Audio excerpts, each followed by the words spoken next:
Hello, Junior Rangers, and welcome to Crystal Cove State Park. I'm Park Naturalist Winter, and I'd like to welcome you to our first ever virtual Junior Ranger program. Maybe you've attended one of California State Park's signature summertime Junior Ranger activity programs before, but, well, this summer's a little bit different. So, instead of coming to us, we're actually bringing the parks to you. And we hope that you'll enjoy our whole series of Junior Ranger activities every week. For the next 4 weeks, we'll be doing different sessions. Now, if you have ever attended a Junior Ranger program before, you know that after one program, you get a stamped Junior Ranger book and a really cool Junior Ranger badge.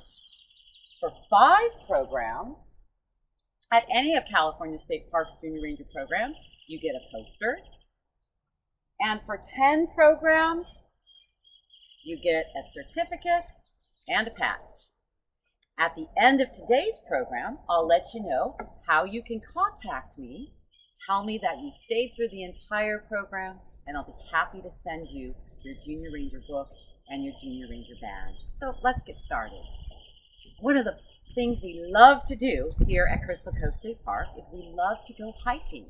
And so, just like if you were with us today and we were going out on the nature trails, we would be looking for animals. Well, we don't always see the animals themselves, but sometimes we see signs or clues or even evidence that animals live in the park. And in fact, after today's program, maybe you can take a walk around your neighborhood or even go into your own backyard, and you'll probably try to look for animals too. And again, you may not see them, but you may see some of the signs that we talk about today.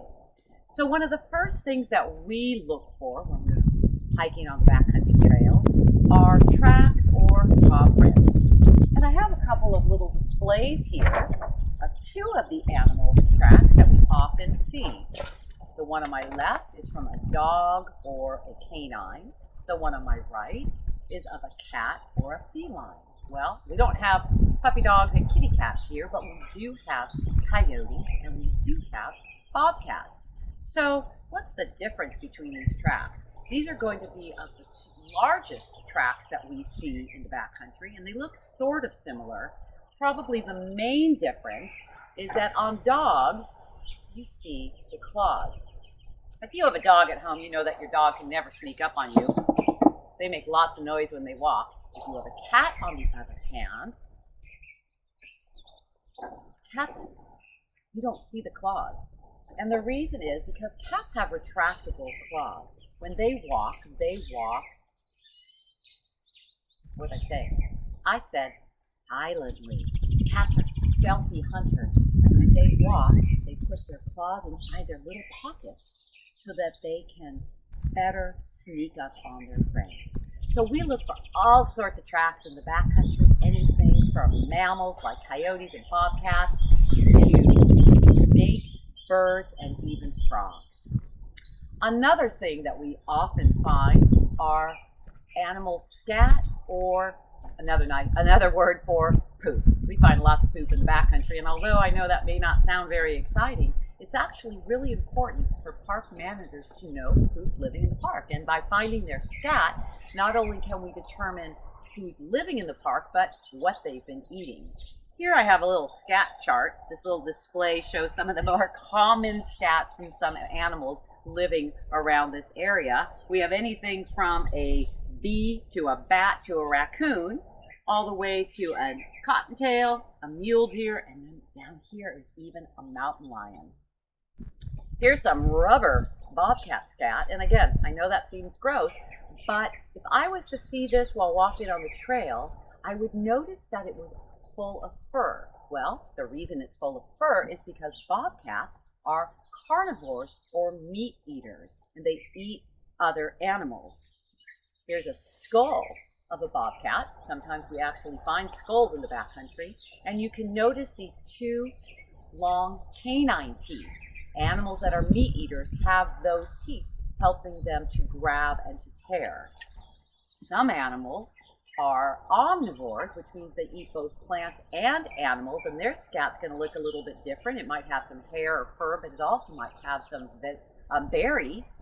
And then animals that are herbivores or grazers feed exclusively on vegetation. Here I have another skull. This one's actually from a deer. I don't know if you can see that. They're missing those fangs or canine teeth because they don't need them since they don't eat meat. And instead they have flat teeth, which they use for browsing, grabbing leaves and branches and twigs. So we find tracks, and we find scat, and we find skulls, and we find bones. This is a bone of a vertebrae. In fact, if you touch your back, you can feel your own little knobs. That's what this is. This is a vertebrae from a mammal. And since we already mentioned deer, let's take a look at these. And you'll recognize these as antlers. Well, we have mule deer here at Crystal Cove State Park, and sometimes we find their antlers. So animals like deer, elk, caribou, reindeer, those are animals that have antlers. Only the male have them, and they shed them annually. So in the spring, the males grow the antlers. They use them while they're out looking for girlfriends. It's definitely something that they need during the breeding season. And then after the summer, early fall, they fall off, and a couple months later, the deer will grow their antlers back. Antlers are made exclusively of bone, and as I say, they're a seasonal shed. They fall off every year. Animals that have horns, like bighorn sheep or goats, both the male and the female have the horns, and they never fall off. And they're made of bone and have a sheath of keratin over them. And keratin is the same material as our fingernails. So sometimes we find the antlers, we don't find bone or horns because they never fall off. Now, another thing we often see is fur. Here I have an entire pelt, which I promise you I didn't hurt this animal, of a bobcat. Beautiful animal, beautiful fur. And although we wouldn't find the entire pelt, we might find pieces of fur as remains from an encounter with another animal, or just because some of it may have fallen off or shed. Animals shed just like we do. And speaking of shed, here I have kind of a cool thing. This is a shed or a molt from a tarantula. Basically what happens is, if you get too big for your clothes, well, do you walk around naked? Probably not.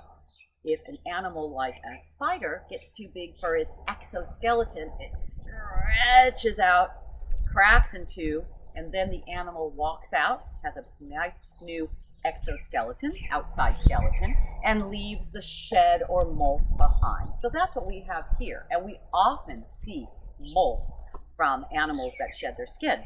Can you think of another animal that sheds its skin? I can think of one that we would find right here at Crystal Cove State Park, and it belongs to this. Does that look familiar to you? This is a snake shed. And snakes shed their skin when they're babies, maybe up to 4 times a year. Once they get to be adult size, probably only shed once a year. This shed I actually didn't find on the trails. This is from our park mascot, Roosevelt, who's a rosy boa, beautiful snake. And every time he sheds, we put them in a jar here. But we do find sheds on the trails, and we sometimes even find snake skin. This is from a rattlesnake, and snake skin is made of scales. You can see the scales here.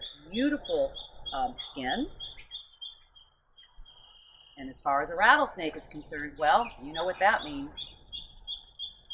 This is a rattle. So every time a rattlesnake sheds, it grows another segment on the rattle. The sound itself is simply because each time it rattles, the individual segments touch each other and they make that sound. Now, we know that a rattlesnake's not interested in us. We know that a rattlesnake uses its rattle as a form of defense. So if a predator, we're predators, get too close, it's going to rattle to tell us to back up and walk away.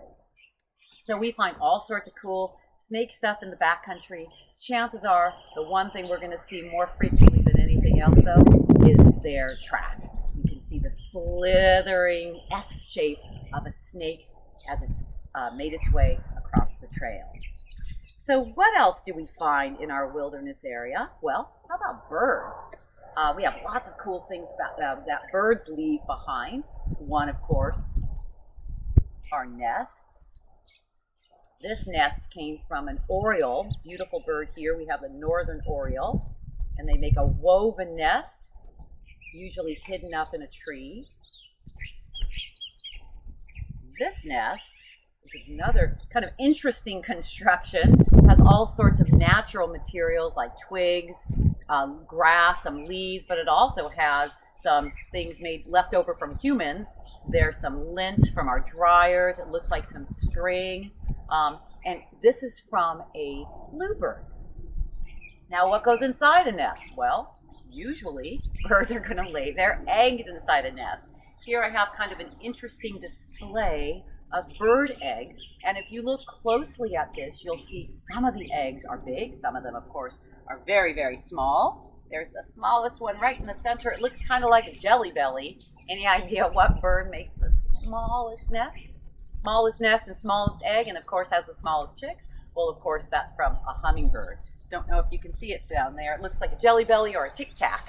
But some of the egg colors have bright colors or dull colors. Some of them are speckled colors, and then some of them are white. Any ideas why some bird eggs would have color and others wouldn't? What's the word we use when an animal blends into its environment? Camouflage, yeah. So an animal that has an egg that has color is nesting in an area where it's trying to protect its eggs and its chicks from predators. So for example, here at Crystal Cove State Park, we often find some of the eggs that are green and speckled. Let's see, down here, there is here's an American crow. I don't know if you can get a really good look at that, but that tells me that they're laying their eggs in an area that has green vegetation. So it blends in and predators don't see those eggs. Now, how about the big white eggs? Of course, we don't have chickens here, but we do have owls, and both great horned owls and western screech owls have these white eggs. That tells me they're laying their eggs probably inside a cavity, like a tree cavity, a hole in a tree or something, where they're not concerned that predators will find them. So that's the reason why some eggs have color and others don't. Now, what does a bird have that no other animal in the whole wide world has? It's one of the things that separates a bird from other animals. This is one of the things that we often find on the trails, and that is feathers. So here's a feather from a red-tailed hawk. This is a feather from a crow. And that's another great sign of who's maybe not living in, maybe just flying by, but certainly in the area. Here's some feathers. This feather is actually attached to a wing, and this was from a barn owl, which is a beautiful owl, and a nocturnal bird, of course. Nocturnal meaning sleeps during the day and wakes up at night. This animal has a beautiful heart-shaped face. And the cool thing about the wings of a barn owl is that they have on the outside feathers here, they're serrated like a knife. So what does that mean? Well, take your hands, put your fingers together, and clap your hands. Now, open your fingers and clap your hands. What made more noise?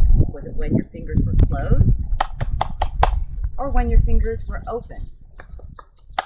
It made more noise when your fingers were closed. And the owl's feathers are serrated, so when they fly, the wind goes right through, as I said, like a knife.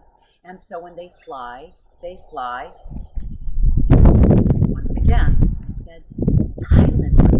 That's the way that they can easily sneak up on their prey, and their prey didn't even hear them coming. Now, one of the cool things about owls, and this is another sign that we often find on the trails, is that owls swallow their prey whole, but they can't digest all parts of the animal, so they cough up or regurgitate a pellet. And I know this looks like scat, but it's actually not. It's like fur ball. And great science project is to take apart the owl pellet, and inside you find bones, sometimes you find fur, and you can put back the skeleton structure and determine what that animal ate. So great project. You can find owl pellets at scientific stores, and you can dissect it yourself and see what an animal in your neighborhood may have eaten. Let's see, what else do I have here? Well, sometimes the signs of the animals are not things that you actually see. Sometimes it's what you hear. So I have a couple of fun, let's see, I gotta find them here. Some sounds. Hold on. Let me look for my animal sounds.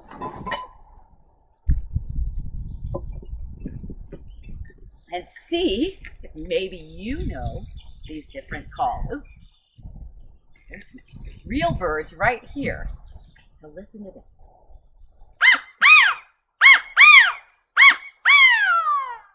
If you were walking around the trails today, you may hear that sound. That's the sound of the California state bird, the California quail. And we often hear that. In fact, we often see quails. They're running around on the trails. They hang around in big family groups called coveys. And so we see the moms, we see the dads, we see the aunts and the uncles and the cousins and the little tiny chicks. Another sound that we commonly hear at Crystal Cove State Park .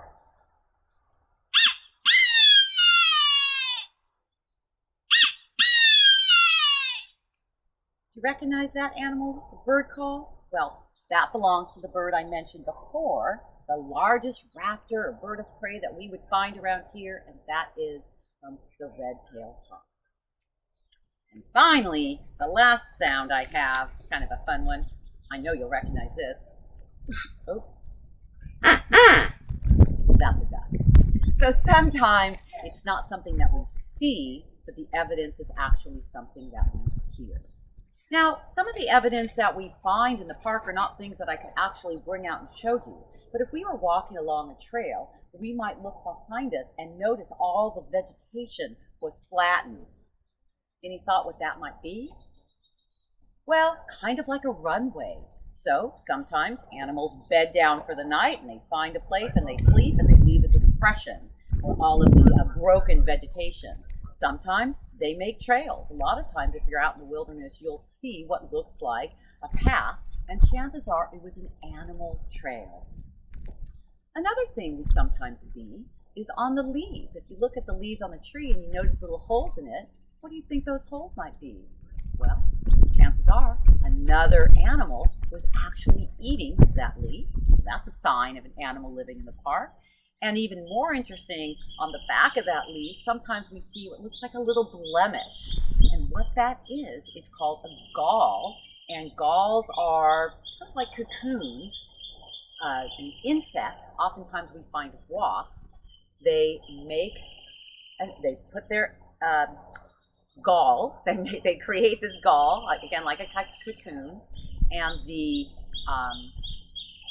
juvenile insect is inside there, metamorphosizing, kind of like a caterpillar, until it is ready to emerge as an adult. So we see those a lot of times on the back of leaves, galls.